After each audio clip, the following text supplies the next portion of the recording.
Pendidikan Pancasila Kewarganegaraan (PPKN), Islam dan Demokrasi di Indonesia. Dosen pengampu Muhammad Fajar, MPTI. Disusun oleh 1. Annisa Oktaviani Abha 2120-303. 2. Elisa Kodru Nada 2120-320. 3. Muhammad Haidar Majid 2120-321.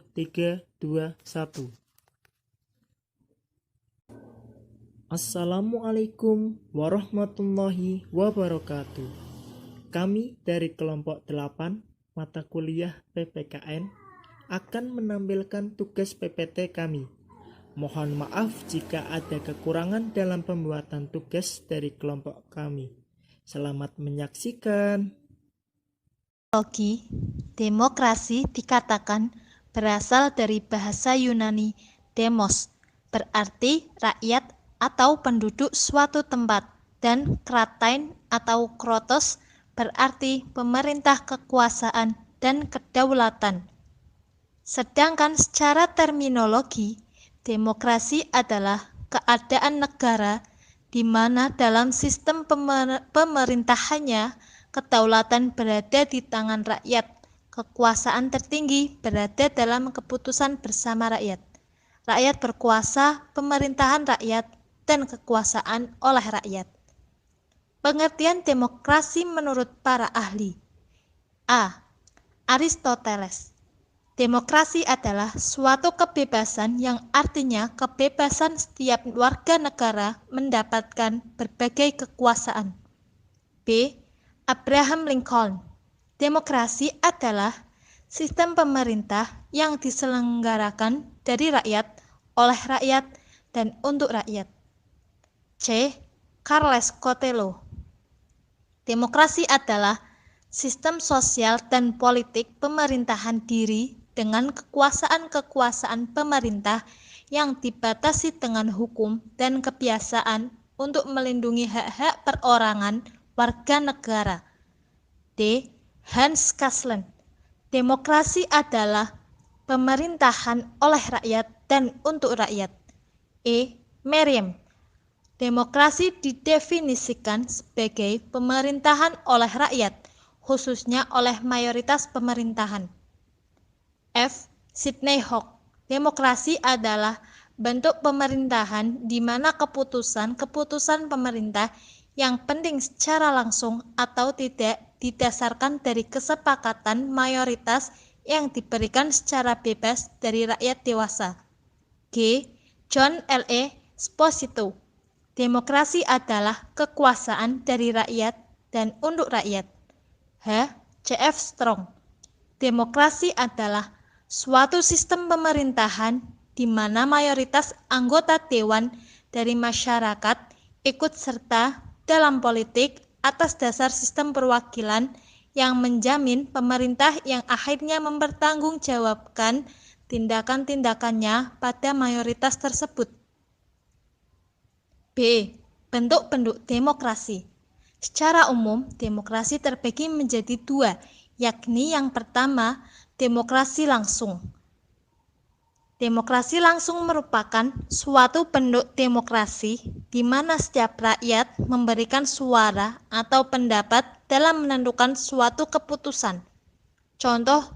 Contohnya, ikut mencoblos saat pemilu atau pilkada. Yang kedua, demokrasi perwakilan. Demokrasi perwakilan merupakan sistem demokrasi yang tidak melibatkan seluruh rakyat dalam menentukan persoalan-persoalan kenegaraan, tetapi rakyat memberikan kepercayaan kepada wakilnya. Contohnya, pembuatan undang-undang yang diwakili oleh anggota DPR. Sedangkan dilihat dari titik berat paham atau prinsip ideologi yang dianut demokrasi, terbagi ada 3 model. Yang pertama, demokrasi liberal. Demokrasi liberal adalah demokrasi yang didasarkan dari hak individu suatu warga negara. Contohnya, adanya sistem multipartai dan demokrasi ini telah mendorong untuk lahirnya partai-partai politik. Yang kedua, demokrasi komunis. Demokrasi komunis adalah demokrasi yang berdasarkan dari hak pemerintah di negaranya, di mana pemerintah mendominasi atau memegang kekuasaan yang tinggi. Contohnya, tidak mengakui hak asasi manusia. Yang ketiga, demokrasi Pancasila. Demokrasi Pancasila adalah demokrasi yang didasarkan dari ideologi Indonesia, yaitu Pancasila berdasarkan dari tata sosial dan budaya bangsa Indonesia. Contohnya, menyusun program pembangunan masyarakat yang melibatkan seluruh komponen masyarakat. Sedangkan berdasarkan fokus perhatiannya, demokrasi dibagi menjadi 3, yaitu yang pertama, demokrasi formal. Demokrasi formal adalah demokrasi yang berfokus dari bidang politik tanpa mengurangi kesenjangan ekonomi. Contohnya, adanya sistem pemilu. Yang kedua, demokrasi material. Demokrasi material adalah demokrasi yang berfokus pada bidang ekonomi tanpa mengurangi kesenjangan ekonomi. Contohnya, adanya keberadaan lembaga perwakilan rakyat. Yang ketiga, demokrasi gabungan. Demokrasi gabungan adalah demokrasi yang berfokus sama besar baik di bidang politik maupun ekonomi. Contohnya, rakyat memilih wakil DPRD, kemudian wakil itu dikontrol oleh rakyat dengan sistem referendum. C. Prinsip-prinsip demokrasi. Prinsip-prinsip demokrasi adalah sebagai berikut: kedaulatan rakyat, perintahan berdasarkan persetujuan dari yang diperintah, kekuasaan mayoritas, hak-hak minoritas, jaminan hak asasi manusia, pemilihan yang bebas, adil, dan jujur, persamaan di depan hukum, proses hukum yang wajar, pembatasan pemerintah secara konstitusional, pluralisme sosial, ekonomi, dan politik, nilai-nilai toleransi, pragmatisme, kerjasama, dan mufakat. Ciri-ciri demokrasi. Menurut Henry B. Mayo, ciri-ciri demokrasi adalah adanya penyelesaian perselisihan dengan damai dan sukarela, adanya jaminan bagi terjadinya perubahan secara damai dalam suatu masyarakat yang sedang berubah, adanya pergantian penguasa yang berlangsung secara teratur, adanya pembatasan atas pemakaian kekerasan atau paksaan cara minimum, adanya pengakuan dan penghormatan atas keanekaragaman, adanya jaminan penegakan keadilan, adanya upaya memajukan ilmu pengetahuan, dan adanya pengakuan dan penghormatan terhadap kebebasan. Sejarah demokrasi di Indonesia. Sejarah demokrasi di Indonesia dibagi beberapa periode, diantaranya yaitu yang pertama, demokrasi periode 1945 sampai 1959. Kedua, demokrasi periode 1959 sampai 1965. Ketiga, demokrasi periode 1965 sampai 1998. Keempat, demokrasi 1998 sampai sekarang dengan sistem demokrasi Pancasila Orde Reformasi. F. Islam dan demokrasi. Terdapat 3 pandangan tentang Islam dan demokrasi. Pertama, Islam dan demokrasi adalah 2 sistem politik yang berbeda. Islam tidak biasa disubordinatkan dengan demokrasi karena Islam merupakan sistem politik yang mandiri, self-sufficient. Dalam bahasa politik Muslim, Islam sebagai agama yang kafah, sempurna, tidak saja mengatur persoalan keimanan, akidah, dan ibadah, melainkan mengatur segala aspek kehidupan umat manusia termasuk aspek kehidupan bernegara. Kedua, Islam berbeda dengan demokrasi jika demokrasi didefinisikan secara prosedural, seperti dipahami dan dipraktekkan di negara-negara barat.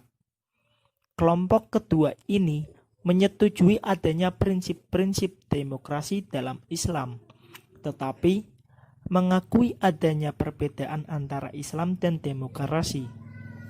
Ketiga, Islam adalah sistem nilai yang membenarkan dan mendukung sistem politik demokrasi, seperti yang dipraktekkan negara-negara maju. Islam di dalam dirinya demokratis, tidak hanya karena prinsip syura, musyawarah, tetapi juga karena adanya konsep ijtihad dan ijma', konsensus. G. Korelasi demokrasi dalam Islam. 1. Persamaan Islam dan demokrasi. Menurut Dr. Diyauddin Ar-Rais, persamaan Islam dan demokrasi adalah A. Jika demokrasi diartikan sebagai sistem yang diikuti asas pemisahan kekuasaan, itu pun sudah ada di dalam Islam. B. Demokrasi seperti definisi Abraham Lincoln, dari rakyat dan untuk rakyat. Pengertian tersebut ada di dalam sistem negara Islam dengan pengecualian bahwa rakyat harus memahami Islam secara komprehensif. C. Demokrasi adalah adanya dasar-dasar politik atau sosial tertentu. Misalnya, asas persamaan di hadapan undang-undang, kebebasan berpikir dan berkeyakinan, realisasi keadilan sosial, atau memberikan jaminan hak-hak tertentu seperti hak hidup dan bebas mendapat pekerjaan. Semua hak tersebut dijamin dalam Islam. 2. Perbedaan Islam dan demokrasi. Adapun perbedaan Islam dan demokrasi adalah A. Demokrasi selalu diiringi pemikiran nasionalisme atau rasialisme yang digiring tendensi fanatisme. Adapun menurut Islam, umat tidak terikat batas wilayah atau batasan lainnya. B. Demokrasi ditujukan hanya untuk kesejahteraan umat, rakyat, atau bangsa dengan upaya pemenuhan kebutuhan dunia yang ditempuh melalui pembangunan, peningkatan kekayaan, atau gaji. Adapun demokrasi Islam selain mencangkup pemenuhan kebutuhan duniawi, materi, mempunyai tujuan spiritual yang lebih utama dan fundamental. C. Kedaulatan umat, rakyat. Menurut demokrasi barat adalah sebuah kemutakan. Jadi, rakyat adalah memegang kekuasaan tertinggi tanpa peduli kebodohan, kezaliman, atau kemaksiatannya. Namun dalam Islam, kedaulatan rakyat tidak mutlak, melainkan terikat dengan ketentuan-ketentuan syariat sehingga rakyat tidak dapat bertindak melebihi batasan-batasan syariat, Al-Quran, dan As-Sunnah tanpa mendapat sanksi. H. Pandangan ulama tentang demokrasi. 1. Menurut Yusuf Al-Qaradawi, yaitu A. Dalam proses pemilihan melibatkan banyak orang untuk mengangkat seorang kandidat yang berhak memimpin dan mengurus keadaan mereka. B. Usaha setiap rakyat untuk meluruskan penguasa yang tiran juga sejalan dengan Islam. C. Pemilihan umum termasuk jenis pemberian saksi. D. Penetapan hukum yang berdasarkan suara mayoritas juga tidak bertentangan dengan prinsip Islam. 2. Menurut Salim Ali Basnasawi, yaitu A. Menetapkan tanggung jawab setiap individu di hadapan Allah. B. Wakil rakyat harus berakhlak Islam dalam musyawarah dan tugas-tugas lainnya. C. Mayoritas bukan ukuran mutlak dalam kasus yang hukumnya tidak ditemukan dalam Al-Quran dan As-Sunnah. An-Nisa 59 dan Al-Ahzab 36. Demikian persembahan dari kelompok 8. Kurang dan lebihnya kami mohon maaf yang sebesar-besarnya. Akhirul kalam, billahi taufik wal hidayah. Wassalamualaikum warahmatullahi wabarakatuh.